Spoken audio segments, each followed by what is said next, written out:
Hi, today is Sunday and I'm so glad that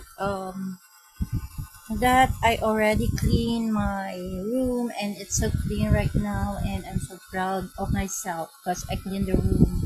And as I can see, the word of the Lord is in my heart and telling me that cleanliness is next to godliness.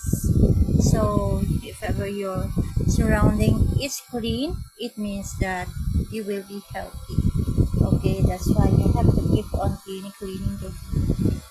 So today I'm going to church and like this is my like this is my and my son said, Mama, keep closing your nakikitaan daw ako. So my kids is so conservative, so I have to put this long sleeve um on my dress so that I will be conservative right from now and keep going and stay focused, seek first the kingdom of God and his righteousness shall be added unto you, and all these things shall be added unto you. I believe on that promise of the Lord. So keep on looking to God, keep your heart be fixed on him, and stay put and everything will be okay.